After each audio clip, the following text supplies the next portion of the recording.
Hello students, एक बार अपना आप सभी का स्वागत है बालाजी स्टडी मोशन चैनल पर। स्टूडेंट्स से एक कमेंट आप सभी लोगों की बहुत ज़्यादा मात्रा में आ चुकी है कि सर जो अवकलन के अनुप्रयोग चैप्टर है इसकी पूरी प्रश्नावली को बहुत ही अच्छे तरीके से आप पढ़ा दीजिए, हमें बहुत दिक्कत हो रही है। काफ़ी विद्यार्थी हमारे पास ऐसी कमेंट कर चुके हैं।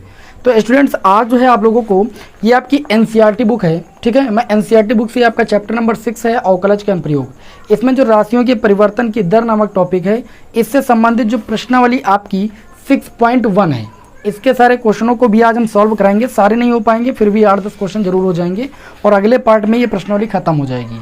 लेकिन सबसे पहले आपको अवकलज के अनुप्रयोग के अंतर्गत जो ये आपको राशियों में परिवर्तन की दर नामक टॉपिक पढ़ना है, इसका बेसिक आना बहुत जरूरी है आप सभी को। यदि आप बेसिक समझ गए थोड़ा सा तो इस प्रश्नावली में कोई दम नहीं है। और बहुत सारे विद्यार्थी हमारे पास ऐसा भी कमेंट कर रहे हैं, सर बालाजी पब्लिकेशन की बुक पढ़ा दीजिए। तो देखिए, मैं इस प्रश्नावली को पूरा सॉल्व कराऊंगा अभी आपको, और इस प्रश्नावली का वीडियो आप पूरा देखिए। उसके बाद यदि आपके बालाजी पब्लिकेशन बुक का कोई क्वेश्चन रहता है बताने के लिए तो आप कमेंट करके हमें बताइएगा, हम पूरी प्रश्नावली को एक्सप्लेन कर देंगे अच्छे तरीके से, ठीक है ना। चलिए आज सबसे पहले हम ये जानते हैं कि राशियों में परिवर्तन की दर का मतलब क्या है भाई। सबसे पहले तो इसको समझना जरूरी है। देखिए, आप सभी लोग जानते हो कि अगर कहीं पर आपका लिखा है y = fx, ठीक, y = x के रूप में एक आपका फलन दिया गया है, तो आप क्या करते थे जब आप इसका अवकलन करते थे, x के सापेक्ष क्या करते थे भाई, अवकलन करते थे। तो ये आपका हो जाता था dy/dx। देखिए, इधर फलन x के रूप में होता था तो x के सापेक्ष अवकलन करते थे, ये हो जाता था dy/dx = ये आपका हो जाता था f'(x). मतलब एक बार मैंने इसका क्या किया, डिफ्रेंसिएशन किया विथ रिस्पेक्ट टू x।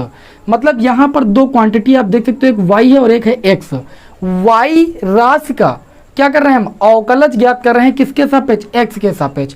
मतलब y राशि में परिवर्तन हो रहा है, या तो बढ़ रहा है या तो घट रहा है, किसके सापेक्ष, x के सापेक्ष।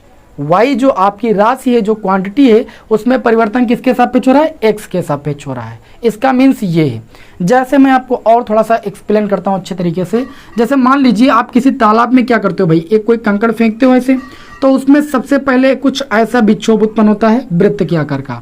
फिर धीरे धीरे ये विक्षोभ बढ़ता जाता है आपका समय के साथ। जो परिवर्तन होता है वो भाई समय के साथ होता है। इस तरीके से वृत्ताकार विक्षोभ आपका बढ़ता जाता है। तो ये जो वृत्ताकार विक्षोभ आपका बढ़ता, देखिए ये मान लीजिए पहले त्रिज्या r थी, फिर समय के साथ साथ ये विक्षोभ बढ़ता गया, ठीक, धीरे धीरे इतना बड़ा हो गया।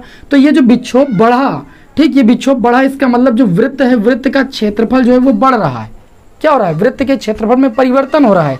लेकिन यहाँ पर समझने वाली बात यह है कि वृत्त के क्षेत्रफल में जो परिवर्तन हो रहा है वो किसके सापेक्ष हो रहा है भाई, हो तो समय के साथ रहा है, समय के साथ जो है ये आपका विक्षोभ बढ़ रहा है, लेकिन किसके सापेक्ष बढ़ रहा है। तो आप देखो, पहले त्रिज्या r थी, फिर त्रिज्या थोड़ी थोड़ी बढ़ती चली गई ना। मतलब जो ये आपका वृत्त का क्षेत्रफल है, इसमें परिवर्तन हो रहा है किसके सापेक्ष भाई, त्रिज्या के सापेक्ष।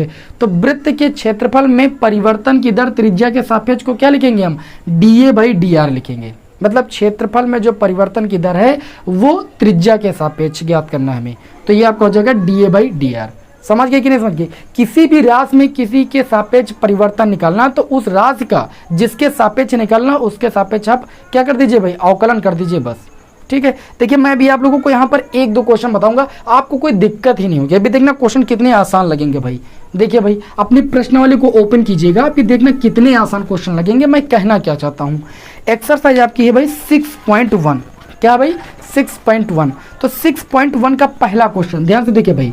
पहले क्वेश्चन में आपसे ये बोला जा रहा है कि वृत्त के क्षेत्रफल के परिवर्तन की दर इसकी त्रिज्या r के सापेक्ष ज्ञात कीजिए। जबकि पहले ऑप्शन में त्रिज्या r का जो मान है वो आपका 3 सेंटीमीटर है, और दूसरे ऑप्शन में जो त्रिज्या r का मान है वो 4 सेंटीमीटर है, ठीक है।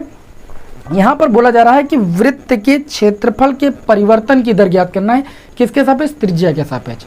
अगर यहाँ पर मैं मान लूँ कि माना कि जो वृत्त है, ये एक आपका मान लीजिए वृत्त है, इस वृत्त की त्रिज्या कितनी भाई, स्मॉल r है, तो आपको इसका क्षेत्रफल ज्ञात करना है इस त्रिज्या के सापेक्ष। क्षेत्रफल में परिवर्तन ज्ञात करना है इस त्रिज्या के सापेक्ष। तो माना वृत्त की जो त्रिज्या है, वृत्त की त्रिज्या आप क्या लिखोगे, माना वृत्त की जो त्रिज्या है वो r सेंटीमीटर है।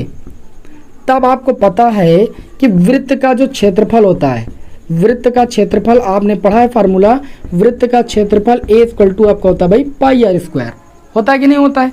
तो यहाँ पर इस क्षेत्रफल में परिवर्तन की जो दर ज्ञात करनी है वो किसके सापेक्ष, त्रिज्या के सापेक्ष। तो आप जो ये क्षेत्रफल का फॉर्मूला लिखे हो इसका अवकलन कर दोगे किसके सापेक्ष भाई, त्रिज्या के सापेक्ष। तो देखिए यहाँ पर जब अवकलन करोगे r के सापेक्ष अवकलन करने पर, ठीक, देखिए अवकलन के अनुप्रयोग नामक ये चैप्टर है कि तो अवकलन का तो भाई प्रयोग होगा यहाँ पर r के सापेक्ष क्या करने पर भाई, अवकलन करने पर।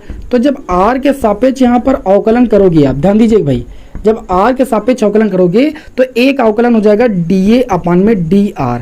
जैसे आप y का x के रिस्पेक्ट में अवकलन करते थे तो dy बाई dx हो जाता था, वैसे आप a का r के रिस्पेक्ट में अवकलन करोगे तो dA बाई dr हो जाएगा इक्वल टू, देखिए पाई अचर पद वो बाहर हो जाएगा। जैसे आप एक्स स्क्वायर का अवकलन करते थे x के रिस्पेक्ट में तो आप यहाँ पर लिखते थे भाई 2x, फिर अगेन x का करते तो x का x के रिस्पेक्ट में 1 हो जाता था। सेम वही चीज यहाँ पर देखिए r स्क्वायर का करोगे तो कितना हो जाएगा भाई 2r हो जाएगा, फिर r का r के रिस्पेक्ट में करोगे तो 1 ही आएगा, तो आगे करने की कोई जरूरत नहीं।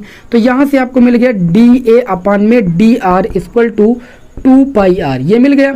अब देखिए आपको इस क्षेत्रफल में परिवर्तन की दर ज्ञात करनी थी त्रिज्या के सापेक्ष, यानी dA अपान dr का मान ज्ञात करना था, जबकि त्रिज्या का मान पहले ऑप्शन में 3 सेंटीमीटर है। तो लिखोगे कि जब r बराबर 3 सेंटीमीटर है ना, तो यहाँ से आपको मिल जाएगा dA upon dr equal to r के स्थान पर 3 रखोगे, 3 2 पाई गुणे 3 गुणा करोगे तो dA अपान में dr का मान मिल जाएगा 3 दूनी 6 पाई। अब सबसे बड़ी बात आती है मात्रक की। तो सभी लोग को पता है कि ये a ऊपर क्या है भाई, क्षेत्रफल, और क्षेत्रफल का मात्रक जिसे यहाँ पर आपको दूरी का मात्रक सेंटीमीटर दिया गया है, तो क्षेत्रफल का मात्रक वर्ग इकाई होता है, इकाई यहाँ पर सेंटीमीटर है, तो ये आपका हो जाएगा सेंटीमीटर का वर्ग मतलब सेंटीमीटर स्क्वायर, बटे में आपकी त्रिज्या है, त्रिज्या का मात्रक सेंटीमीटर है, तो सेंटीमीटर स्क्वायर प्रति सेंटीमीटर। बस आप काटिएगा नहीं यहाँ पर, बस तभी इसका मात्रक हो पाएगा।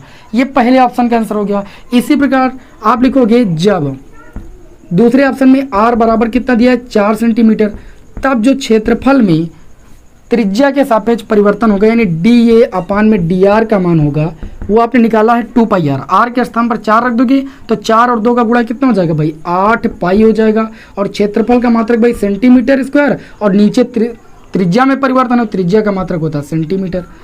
तब यहाँ पर जो क्षेत्रफल में परिवर्तन होगा त्रिज्या के सापेक्ष वो 8 पाई सेंटीमीटर स्क्वायर प्रति सेंटीमीटर होगा। तुरंत भाई इसका स्क्रीनशॉट आप लीजिए। अब बढ़ते हैं अपने इस क्लास के अगले क्वेश्चन भाई, क्वेश्चन नंबर 2 की ओर। इसको जो है थोड़ा सा रफ कर देते हैं ना।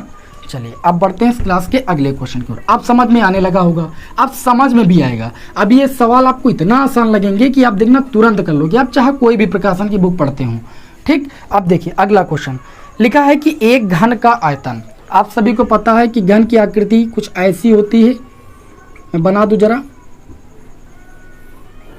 ये घन है आपका, क्या है भाई, ये आपका एक घन मैंने आपके समक्ष बना दिया हुआ है।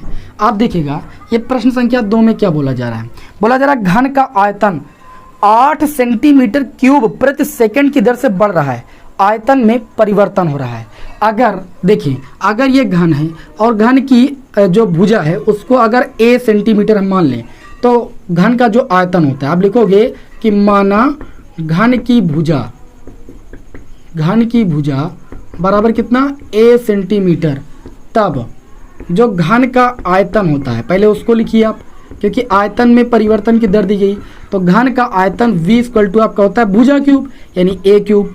अब यहाँ पर आपसे बोला जा रहा है कि आयतन जो है वो 8 सेंटीमीटर क्यूब प्रति सेकंड की दर से बढ़ रहा है। अब ऊपर है सेंटीमीटर क्यूब वनी वो आयतन में परिवर्तन है, और नीचे है सेकंड मतलब समय में परिवर्तन है। मतलब यहाँ पर आपको दिया गया है dv अपान dt का मान कितना दिया गया है 8 सेंटीमीटर क्यूब और बटे में सेकंड। इसमें कुछ समझना नहीं, यहाँ पर सेकंड था यानी समय में परिवर्तन, यहाँ पर सेंटीमीटर क्यूब था यानी आपका आयतन में परिवर्तन। ठीक है ना, परिवर्तन के लिए आगे डी लगा दिए। अब देखिए आगे क्या दी गया, पृष्ठ का क्षेत्रफल किस दर से बढ़ रहा है। तो आपको यहाँ पर अगर क्षेत्रफल को ए से लिखे तो पृष्ठ का क्षेत्रफल किस दर से बढ़ रहा है, मतलब दर तो आपका यही रहेगा समय, यहाँ पर भी समय के सापेक्ष तो यहाँ पर भी समय के सापेक्ष ही निकालना है क्षेत्रफल में परिवर्तन, ये डी अपन डी टी का मान निकालना है। और दिया गया इसके किनारे की लंबाई यानी जो ए का मान दिया गया है, ए का मान दिया गया है किनारे की लंबाई वो 12 सेंटीमीटर है, यानी जो ये लंबाई है वो 12 सेंटीमीटर है, ये दिया गया है। तो आप क्या करोगे, आप यहाँ पर यूज करोगे वी नो दैट, आप क्या जानते हो, देखिए आप सबसे पहले यहाँ पर ये यूज करोगे कि आयतन बराबर हमने पढ़ा है कि भुजा क्यूब होता है, इसका जब हम t के सापेक्ष अवकलन करेंगे तो ये हो जाएगा dv अपान में dt, और a के ऊपर करेंगे अवकलन तो ये हो जाएगा 3a² और a का फिर करेंगे t के रिस्पेक्ट में तो ये dA अपान में कितना हो जाएगा dt, जहां a क्या है, इस घन की भुजा है। अब देखिए अगर यहाँ पर तो dv/dt का मान हमें दिया गया था 8 सेंटीमीटर क्यूब प्रति सेकंड, और ये हो गया 3 इंटू में a², a क्या भुजा, भुजा के स्थान पर लिख देंगे 12 × 12, तो यहाँ से हमें dA अपान dt का मान पता चल जाएगा, जिसका उपयोग इसमें हमें करना पड़ेगा। अभी देखना भाई, तो यहाँ पर देखिए ये आपका हो जाएगा 4 दूनी 8 और 4 तिहाई 12, है ना। अब 2 1 कम 2 और 2 छंग 12, अब 6 3 और 3 का गुणा करेंगे, 3 त्रिका 9 और 9 छक 54, यानी 1/, ये आपका 54 हो जाएगा, या ऐसे लिख लीजिए 3 × 3 × 6 बराबर dA अपान में dt। इसको आप समीकरण 1 बना सकते हो, अभी इसकी आवश्यकता होगी, है ना। अब देखिए इस प्रश्न में आपसे ये बोला जा रहा है कि जो क्षेत्रफल है वो किस दर से बढ़ रहा है। तो आप जानते हो, क्या जानते हो कि जो घन का क्षेत्रफल होता है, आपको भाई ये तो पता होना चाहिए कि घन का क्षेत्रफल क्या होता है। तो घन का जो क्षेत्रफल होता है वो होता है 6 गुणे भुजा स्क्वायर। अब भुजा यहाँ पर a है तो भुजा स्क्वायर a² हो जाएगा। अब देखिए ये आपका हो जाएगा a = 6 गुणे भुजा स्क्वायर। आपको क्षेत्रफल में परिवर्तन की दर ज्ञात करनी थी t के सापेक्ष, तो t के सापेक्ष इसका अवकलन करोगे इस समीकरण का, तो ये आपका हो जाएगा dA अपान में dt, इसका मान आपको निकालना है, 6 बाहर हो जाएगा, a² का अवकलन करोगे तो 2a हो जाएगा, और एक अगेन t के सापेक्ष करोगे तो dA अपान dt हो जाएगा। बहुत सारे विद्यार्थी कहेंगे सर जी x² का तो 2x होता है, फिर आगे तो हम dx/dt नहीं लिखते हैं। लेकिन समझिए जब आप x² का x के रिस्पेक्ट में करते हो तब अवकलन आपका 2x होता है, लेकिन अगर आप x² का t के रिस्पेक्ट में करोगे तो ये 2x होकर के फिर dx अपान में dt हो जाएगा, क्योंकि आप t के रिस्पेक्ट में कर रहे हो, x के रिस्पेक्ट में नहीं कर रहे हो, तो x का x के सापेक्ष 1 हो जाएगा। उसी प्रकार यहाँ पर a का t के सापेक्ष करो तो dA अपान dt होगा। ये छोटी छोटी बातें समझना बहुत जरूरी है आपके लिए। तो यहाँ पर देखिए ये हो गया dA अपान में dt = 6 गुणे 2 गुणे a क्या है भाई, घन की भुजा है, घन की भुजा कितनी यहाँ पर 12 है। उसके बाद dA अपान dt, भुजा में परिवर्तन आपने इस समीकरण से यहाँ से देखिए भाई कितना है, 1/3 गुणे 3 गुणे में 6, मैंने वैसे लिख लिया भाई, आप चाहो तो गुणा कर सकते हो। देखिए ये 6 कम 6, 6 दूनी 12 हो जाएगा, 3 1 कम 3, 3 दूनी 6 हो जाएगा आपका। और कुछ कटेगा भाई, शायद नहीं कटेगा। तो dA अपान dt का जो मान आएगा, ऊपर देखिए 2 दूनी 4 और 4 दूनी कितना हो जाएगा 8, और बटे में कितना बचा 3। क्षेत्रफल है, क्षेत्रफल का मात्रक यहाँ पर हो जाएगा सेंटीमीटर स्क्वायर, क्योंकि यहाँ पर भुजा का मात्रक कितना है सेंटीमीटर, बटे में समय, समय में परिवर्तन, समय का मात्रक होता है सेकंड, तो यहाँ पर सेकंड में दिया गया, अगर मिनट में दिया होता तो नीचे मिनट लिख देते, तो सेंटीमीटर स्क्वायर प्रति सेकंड इसका मात्रक हो जाएगा। ये आ गया क्षेत्रफल में परिवर्तन की दर, यानी क्षेत्रफल जो है वो 8/3 सेंटीमीटर स्क्वायर पर सेकंड की दर से क्या होता है भाई, बढ़ रहा है। अगर ये घट रहा होता तो यहाँ पर माइनस चिन्ह लगाते, है ना, अगर घट रहा होगा तो हम माइनस चिन्ह लगाएंगे। चलिए अब बढ़ते हैं अपनी इस क्लास के अगले क्वेश्चन नंबर भाई 3 की ओर। अब मजा आ रहा होगा आपको थोड़ा बहुत, है ना, बहुत आसान लगेंगे क्वेश्चन, आप टेंशन मत लीजिए। देखिए क्वेश्चन नंबर 3 क्या कहता है भाई, क्वेश्चन नंबर 3 कहता है कि एक वृत्त की त्रिज्या समान रूप से, ध्यान दीजिएगा, एक वृत्त की त्रिज्या समान रूप से 3 सेंटीमीटर प्रति सेकंड की दर से बढ़ रही है, मतलब परिवर्तन हो रहा है किसमें, त्रिज्या में, किसके सापेक्ष, समय के सापेक्ष। इसीलिए लिखा है कि 3 सेंटीमीटर प्रति सेकंड, सेंटीमीटर त्रिज्या का मात्रक बटे में सेकंड का मतलब समय के साथ परिवर्तन हो रहा है। फिर लिखा है कि ज्ञात कीजिए कि वृत्त का क्षेत्रफल किस दर से बढ़ रहा है जबकि त्रिज्या r बराबर 10 सेंटीमीटर। देखिए वृत्त का क्षेत्रफल पहले दिया क्या गया है उसको लिख लीजिए, यहाँ पर दिया गया है dr अपान में dt। अब थोड़ा सा हम कम लिखेंगे यहाँ पर जिससे जल्दी जल्दी क्वेश्चन लगे, 3 सेंटीमीटर प्रति सेकंड, ये तो दिया गया है, सेंटीमीटर त्रिज्या का मात्रक, त्रिज्या में परिवर्तन बटे में समय में परिवर्तन नहीं सेकंड। अब दिया गया ज्ञात कीजिए वृत्त का क्षेत्रफल किस दर से बढ़ रहा है, यानी dA अपान dt का मान आपको ज्ञात करना है, जबकि त्रिज्या का मान कितना यहाँ पर दिया गया 10 सेंटीमीटर दिया गया है। आप कहोगे कि हमने पढ़ा है कि अगर वृत्त की त्रिज्या r होती है तो वृत्त का क्षेत्रफल कितना होता है भाई, πr² होता है, इसमें किसी को कोई डाउट नहीं है। अब इसका हम क्या करेंगे, किसके सापेक्ष अवकलन करेंगे, ये बात आती है। तो यहाँ पर बटे में t के सापेक्ष परिवर्तन की दर हम निकाल रहे हैं, तो t के सापेक्ष इस समीकरण का अवकलन कर देंगे, तो d ये अपन में कितना हो जाएगा भाई dt = इसका अवकलन करेंगे पाई, और r² का हो जाएगा 2r, r का अगेन करेंगे तो dr अपन में कितना हो जाएगा भाई dt। अवकलन करने पर इतना हो जाएगा। अब वैल्यू रख देते हैं। हमें यहाँ पर क्षेत्रफल में परिवर्तन की दर ज्ञात करनी है। ये पाई हो गया, गुणे में 2 हो गया, और आर वृत्त की त्रिज्या 10 है, मैंने 10 रख दिया, और D R by D T का मान प्रश्न में दिया गया 3, तो मैंने 3 रख दिया। ये आपका हो गया डी ए अपान में डी टी इक्वल टू 10 और 2 का गुणा 20, 20 नहीं कितना हो जाएगा 60 पाई। क्षेत्रफल का मात्रक यहाँ पर कितना हो जाएगा भाई सेंटीमीटर स्क्वायर, बटे समय का मात्रक यहाँ पर सेकंड हो जाएगा। इस तरीके से क्षेत्रफल जो है वो 60 पाई सेंटीमीटर स्क्वायर पर सेकंड की दर से क्या हो रहा है भाई, बढ़ रहा है, इसलिए धनात्मक है। अगर घट रहा होता तो ये ऋणात्मक आता भाई। चलिए इन प्रश्नों का आप स्क्रीनशॉट जल्दी से ले लीजिए।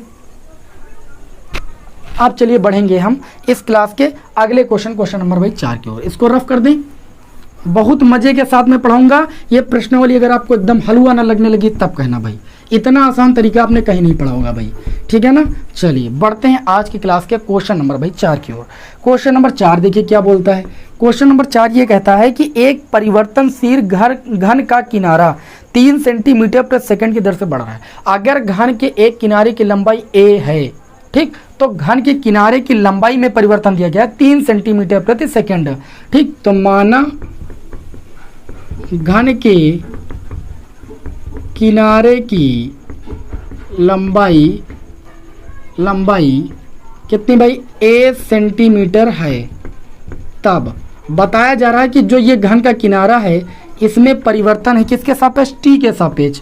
कितना भाई, 3 सेंटीमीटर प्रति सेकेंड। और क्या बोला जा रहा है इसमें, घन का आयतन किस दर से बढ़ रहा है, यानी आयतन, यानी आपको dv अपान dt का मान यहाँ पर फाइंड करना है। और बोला जा रहा है कि किनारा यानी जो लंबाई है घन के किनारे की लंबाई, उसको मैंने a माना है।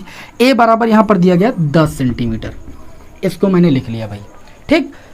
अब निकालना तुम्हें dv बाई dt है। तो घन का आयतन आप जानते हो, वी नो दैट, आप क्या जानते हो कि जो घन की अगर त्रिज्या a, घन के किनारे की लंबाई a है, तो घन का आयतन v बराबर होता है किनारे का क्यूब यानी भुजा का क्यूब यानी a क्यूब।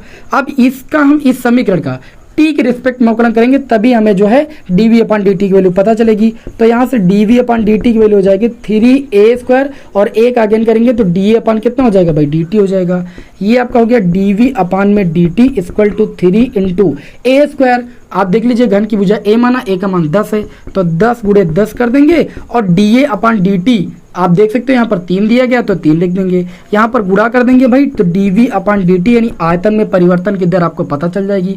10 और 10 का गुणा 100, 100 और 3 का गुणा 300, 303 का गुणा करोगे 900। ऊपर आयतन है, आयतन का मात्रक सेंटीमीटर क्यूब, और समय का मात्रक यहाँ पर सेकंड में, तो आप सेकंड लिख दोगे। ये आपका हो जाएगा आयतन में परिवर्तन की दर। आयतन जो है वो आपका 900 सेंटीमीटर क्यूब प्रति सेकंड की दर से क्या होगा, यहाँ पर बढ़ेगा, इसीलिए यहाँ पर धनात्मक है। चलिए अब बढ़ते हैं अगले क्वेश्चन नंबर भाई 5 की ओर। अगला क्वेश्चन नंबर 5 क्या कहता है, कहता है कि एक स्थिर झील में एक पत्थर डाला जाता है। वही बात अभी मैंने कहा था कि पानी में जो एक पत्थर डालते हैं तो वृत्त के रूप में वो आपका जो तरंग है वो बढ़ती जाती है।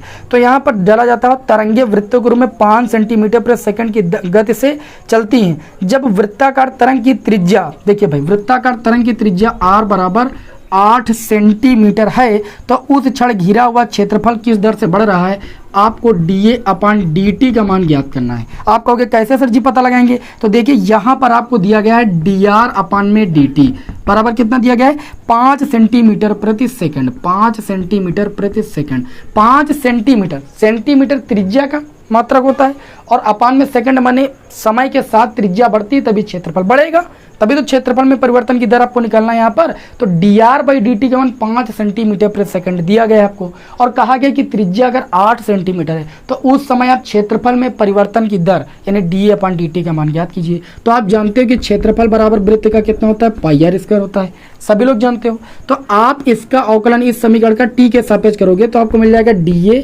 अपान में dt इक्वल टू, ये आपका हो जाएगा 2 पाई आर, पाई छूटेगा, आर स्क्वायर का अवकलन हो जाएगा d2r, और उसके बाद r का अगेन आप करोगे क्योंकि यहाँ पर t के सापेक्ष कर रहे हो, तो dr अपन में कितना मिल जाएगा dt। अगर आप यहाँ पर r के सापेक्ष ही कर रहे होते तो केवल 2 पाई r होता, r का अगेन r के रिस्पेक्ट में करते तो 1 हो जाता। तो यहाँ पर आपको dA अपन dt का मान निकालना है। देखिए भाई 2 इंटू में पाई इंटू में r का मान कितना है 8, और dr बाई dt का मान कितना भाई 5, ठीक। इसका गुणा करेंगे तो डी ए अपान में डी टी की वैल्यू में मिल जाएगी 8 पंच 40, 40 दूना कितना हो जाएगा 80 पाई। ऊपर क्षेत्रफल, क्षेत्रफल का मात्रक सेंटीमीटर स्क्वायर, नीचे समय, समय का मात्रक सेकंड यहाँ पर दिया गया है। यानी जो आपका यहाँ पर क्षेत्रफल है वो 80 पाई सेंटीमीटर स्क्वायर पर सेकंड की दर से क्या होगा भाई, बढ़ेगा। बताइए भाई क्वेश्चन समझ में आया कि नहीं समझ में आया? अच्छी तरीके से समझ में आ गया होगा। अब चलिए बढ़ेंगे इस क्लास के अगले क्वेश्चन नंबर भाई 6 की ओर। देखिए गर्मी है फिर भी मैं क्लास आप लोगों के लिए कंटिन्यू किए हूँ, आप लोग वीडियो को लाइक कर दिया करें, है ना, इससे हमारा मनोबल थोड़ा बढ़ता रहे। आप लोग क्लास को लाइक नहीं करते हो तो मनोबल हमारा गिरता जाता है।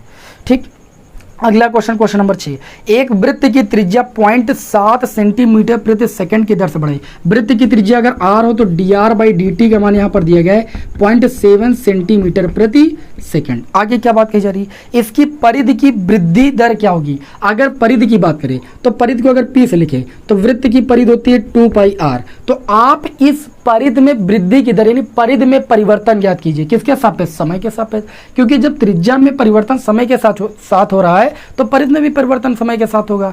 और दिया गया यहाँ पर कि r बराबर दिया गया 4.9 सेंटीमीटर, ये दिया गया है। चलिए भाई अब आपको यहाँ पर जो परिधि वाला सूत्र है इसका t के रिस्पेक्ट में अवकलन करोगे तो ये dp अपान में dt हो जाएगा, और ये आपका हो जाएगा 2 पाई, और r का करोगे तो dr अपान में कितना हो जाएगा dt। तो ये आपका हो जाएगा dp अपान में dt equal to 2 pi. dr by dt की अगर बात करें तो यहाँ पर आपका कितना है भाई 0.7। अब आप कहोगे सर जी r का मान दिया इसका यूज नहीं पड़ा। अरे तो यूज नहीं, फार्मूले में तो नहीं करेंगे, क्षेत्रफल होता तो इसका यूज हो जाता अभी। चलिए अब यहाँ पर हमें परिधि में परिवर्तन की दर याद करनी थी, dp अपान dt का मान ज्ञात करना था। गुणा करेंगे 7 का गुणा 2 से करेंगे 1.4 हो जाएगा क्योंकि यहाँ पर 0.7 है, और इंटू में पाई हो जाएगा। परिधि का जो मात्रक होता है वो सेंटीमीटर होता है अगर लंबाई सेंटीमीटर में है तो, ठीक है। परिधि एक प्रकार की दूरी ही होती है, तो यहाँ पर लिख देंगे भाई सेंटीमीटर, और अपान में समय का मात्रक यहाँ सेकंड में है तो यहाँ पर सेकंड लिख देंगे। यानी जो परिधि है वो 1.4 पाई सेंटीमीटर प्रति सेकंड की दर से क्या होगी भाई, बढ़ेगी, है ना। चलिए उम्मीद करता हूँ कि सारे क्वेश्चन आपको बहुत ही आसान लग रहे होंगे। अब चलिए बढ़ते हैं इस क्लास के अगले क्वेश्चन नंबर 7, 8, 9 की ओर, है ना। प्रश्नावली बहुत आसान है भैया, आप जितना कठिन समझ रहे हो उतना कठिन कुछ भी नहीं है। चलिए बढ़ते हैं आज की क्लास के अगले क्वेश्चन नंबर 7 की ओर। दिया गया है आयत की लंबाई अगर x है तो वो जो x है वो 5 सेंटीमीटर प्रति मिनट की दर से घट रही है। परिवर्तन जो दिया गया है वो उसमें घटना बताया गया तो माइनस चिन्ह लग जाएगा। क्वेश्चन नंबर 7 है, आयत की लंबाई को x माना गया है और इसमें जो परिवर्तन है समय के साथ वो कितना है भाई, 5 सेंटीमीटर, है ना, प्रति मिनट दिया गया है। से घट रहा है तो माइनस चिन्ह लगा दोगे। फिर आगे दिया गया है और चौड़ाई जो है वो 4 सेंटीमीटर प्रति मिनट की दर से बढ़ रही है, तो चौड़ाई को y से दिया गया है। तो y में जो परिवर्तन है समय के सापेक्ष, क्योंकि नीचे मिनट लिखा हुआ है ना, इससे पता चल रहा है कि समय के सापेक्ष परिवर्तन हो रहा है। अब जो आपकी चौड़ाई है वो 4 सेंटीमीटर प्रति मिनट की दर से बढ़ रही है, और बढ़ती है तो चिन्ह यहाँ पर आपको प्लस लगाना है। आगे दिया गया है कि जब x बराबर, अब यहाँ पर दिया गया है x बराबर 8 सेंटीमीटर और जो चौड़ाई है y बराबर वो आपको 6 सेंटीमीटर दिया गया है। आप ये बताइए कि नंबर 1 ऑप्शन नंबर ए में बोला गया है कि आयत के परिमाप में परिवर्तन। आयत का परिमाप को अगर p से लिख दें तो परिमाप होता है 2 गुणे लंबाई प्लस चौड़ाई। लंबाई यहाँ x है और चौड़ाई आपकी y है। हमें इस परिमाप में परिवर्तन निकालना है, किसके सापेक्ष, t के सापेक्ष, क्योंकि लंबाई में भी t के सापेक्ष परिवर्तन हो रहा है, चौड़ाई में भी t के सापेक्ष परिवर्तन हो रहा है, तो परिमाप में भी t के सापेक्ष ही परिवर्तन होगा। इसका अवकलन करेंगे तो ये आपका हो जाएगा dp अपान में dt इक्वल टू 2, x का t के रिस्पेक्ट में अवकलन करेंगे dx अपान dt, y का t के रिस्पेक्ट में अवकलन करेंगे dy अपान में dt। वैल्यू रखेंगे तो हमें परिमाप में परिवर्तन की दर पता चलेगी, यानी dp अपान dt का मान पता चलेगा। 2 dx अपान dt की अगर बात करें तो दिया गया है माइनस का 5, प्लस dy बाई dt की अगर बात करें तो प्लस का 4 दिया गया है। इसको जो है हल कर लेंगे, dp अपान dt की वैल्यू पता चल जाएगी, -4 और प्लस -5 प्लस 4 -1 और 2 का गुणा करेंगे -2, और परिधि का मात्रक होता है सेंटीमीटर और समय का मात्रक यहाँ मिनट में दिया गया तो आप बटे में मिनट लिखोगे भाई, यानी जो परिधि है वो घट रही है, -2 सेंटीमीटर प्रति मिनट की दर से घट रही है। आगे ऑप्शन नंबर बी में क्या दिया गया है, ऑप्शन नंबर बी में ये कहा जा रहा है कि क्षेत्रफल में परिवर्तन की दर। अब क्षेत्रफल जो होता है, आयत का क्षेत्रफल होता है लंबाई गुणे चौड़ाई, लंबाई को यहाँ पर x से लिखा गया, चौड़ाई को y से। इस समीकरण का भी आप t के रिस्पेक्ट में अवकलन करोगे तो ये आपका हो जाएगा dA अपान में dt। अब जब देखिए दो राशियां गुणे में होती हैं तो फार्मूला होता है अवकलन का, पहली राशि को छोड़ते हैं दूसरी राशि का हम अवकलन करते हैं, प्लस दूसरी राशि को छोड़ते हैं और पहली राशि का अवकलन करते हैं। अब मान रख देंगे तो हमें क्षेत्रफल में परिवर्तन की दर पता चल जाएगी और ये भी पता चल जाएगा कि क्षेत्रफल बढ़ रहा है कि घट रहा है। अगर धनात्मक आएगा तो बढ़ेगा। x का मान यहाँ पर 8 है और dy/dt की अगर बात करें तो 4 है, प्लस का 4 है, आप देख सकते हो, प्लस y की बात करें यहाँ पर 6 है और अगर dx/dt की अगर बात करें तो -5 है, -5 रख देंगे। इसको हल कर लेंगे तो dA/dt का मान हमें पता चल जाएगा 8 चौक 32 और 6 पंचे -30। यहाँ पर आप देख सकते हो 32 से 30 जाएगा, 2 प्लस का आया और क्षेत्रफल का मात्रक सेंटीमीटर स्क्वायर और प्रति समय का मात्रक यहाँ पर मिनट है तो मिनट लिख देंगे। तो क्षेत्रफल जो है वो 2 सेंटीमीटर स्क्वायर प्रति मिनट की दर से भाई बढ़ रहा है, तभी यहाँ पर क्षेत्रफल में परिवर्तन की दर धनात्मक आई हुई है। और जबकि यहाँ पर आप देख सकते हो परिधि में परिवर्तन की दर ऋणात्मक आई हुई थी, है ना, क्योंकि यहाँ पर माइनस चिन्ह लगा था। अगला क्वेश्चन में लेते हैं, क्वेश्चन नंबर 8। एक गुब्बारा जो सदैव गोलाकार रहता है, ये इससे एक बात सिद्ध हो गई कि गोले की बात हो रही है। त्रिज्या परिवर्तनशील है, त्रिज्या परिवर्तनशील है, त्रिज्या के सापेक्ष आयतन में परिवर्तन की दर ज्ञात कीजिए। त्रिज्या के सापेक्ष आयतन में परिवर्तन, अगर आयतन v हो तो इस आयतन में परिवर्तन की दर ज्ञात करना है त्रिज्या के सापेक्ष, यानी v का रिस्पेक्ट r के रिस्पेक्ट में अवकलन करना है, ठीक है। और ये मान आपको याद करना है dv अपान में dr का मान है ना, और यहाँ पर दिया गया है कि r बराबर कितना है भाई 10 सेंटीमीटर है, आपको ये दिया गया है भाई, ठीक है ना। तो देखिए अब गोले के आयतन की बात करें, आप सभी लोगों ने पढ़ा है, वी नो दैट, आप जानते हो कि जो गोले की बात हो रही है तो गोले का आयतन होता है 4/3 पाई r क्यूब, होता है कि नहीं बताइए। आपको यहाँ पर जो ये आयतन में परिवर्तन की दर निकालनी है वो त्रिज्या के सापेक्ष निकालनी है, तो किसके सापेक्ष अवकलन करोगे, त्रिज्या के सापेक्ष यानी r के सापेक्ष। तो v का r के सापेक्ष अवकलन करोगे तो dv अपान में dr हो जाएगा। यहाँ पर बात करें तो 4/3 पाई आपका अचर पद, इसको हम बाहर कर लेंगे। अच्छा, r क्यूब का r के रिस्पेक्ट में अवकलन करोगे 3r² होगा, x क्यूब का x के रिस्पेक्ट में करते हो 3x² होता है, तो r क्यूब का अवकलन करोगे तो कितना हो जाएगा भाई 3r², 3 से 3 कैंसिल हो गया। dv अपान dr का मान आपको निकालना था, देखिए ये आपका हो गया 4 गुणे पाई, है ना, और गुणे में r², r का मान 10 है, 10 का यहाँ पर कर देंगे हम स्क्वायर। तो dv अपान में dr की बात करें तो 4 गुणे पाई 10 का स्क्वायर 100, तो dv अपान में dr का मान हो जाएगा 100 और 4 का गुणा 400, ये आपका हो गया पाई। क्षेत्रफल का मात्रक सेंटीमीटर क्यूब, आयत और उसके बाद त्रिज्या, त्रिज्या का मात्रक भी सेंटीमीटर होता है तो सेंटीमीटर लिख देंगे, समय होता तो सेकंड लिखते। तो यहाँ पर जो आपका आयतन है वो 400 पाई सेंटीमीटर क्यूब प्रति सेंटीमीटर की दर से क्या है भाई बढ़ रहा है त्रिज्या के सापेक्ष, ठीक है ना, ठीक है ना, ये क्वेश्चन समझ में आ गया होगा। चलिए अब बढ़ते हैं अगले क्वेश्चन की ओर। अच्छा, ये मैंने क्वेश्चन नंबर आपको 9 लगवा दिया है, क्वेश्चन नंबर 8 हमसे रह गया गलती से, कोई बात नहीं, पहले 9 लग गया, अब चलिए 8 को लगा लेते हैं, है ना। क्वेश्चन नंबर 8 को देखते हैं यहाँ पर, ये क्वेश्चन नंबर 9 पहले लग गया, अब इसी वक्त क्वेश्चन नंबर 8 को पहले देख लेते हैं, है ना, क्योंकि 9 लग चुका है तो 8 को देखना पड़ेगा, 8 अभी बताया नहीं। 8 नंबर में दिया गया है कि एक गुब्बारा जो सदैव गोलाकार रहता है पंप द्वारा 900 सेंटीमीटर क्यूब प्रति गैस प्रति सेकंड, अब सेंटीमीटर क्यूब यानी मतलब आयतन दिया है और प्रति सेकंड यानी आयतन में परिवर्तन की दर दी गई है। आयतन को v से लिखते हैं और बटे में देखिए प्रति सेकंड मतलब समय के सापेक्ष आयतन में परिवर्तन की दर 900 सेंटीमीटर क्यूब प्रति सेकंड। आगे क्या बोला जा रहा है, गुब्बारे की त्रिज्या में परिवर्तन की दर ज्ञात कीजिए, यानी आपको dr/dt का मान ज्ञात करना है यहाँ पर, और दिया क्या गया है, जबकि त्रिज्या r बराबर आपको 15 सेंटीमीटर दी गई। आप जानते हो कि यहाँ पर अगर बात करें तो गुब्बारा गोलाकार है और गोले का आयतन कितना होता है भाई 4/3 पाई r क्यूब होता है। सेम क्वेश्चन है, इसका t के रिस्पेक्ट में अवकलन करोगे तभी आपको dv अपान dt का मान पता चलेगा।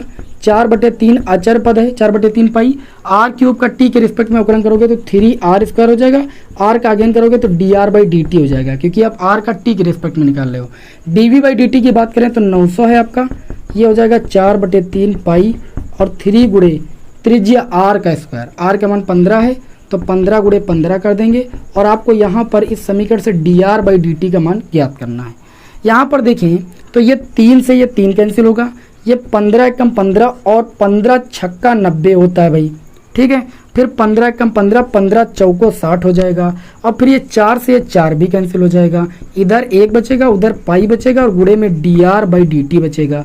आपको dr/dt का मान निकालना तो पाई बट्टी में आ जाएगा, यानी dr/dt का मान यहाँ से पता चल जाएगा 1/पाई। अच्छा, त्रिज्या का मात्रक यहाँ पर क्या है? सेंटीमीटर, और समय का मात्रक क्या है भाई? सेकंड।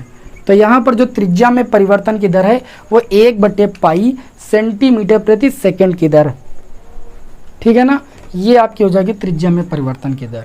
तो ये थी आज की क्लास, ठीक। अवकलज के अनुप्रयोग के अंतर्गत एनसीईआरटी बुक से मैंने 6.1 के क्वेश्चन नंबर 1 से लेकर 9 तक के प्रश्नों को हल करा दिया।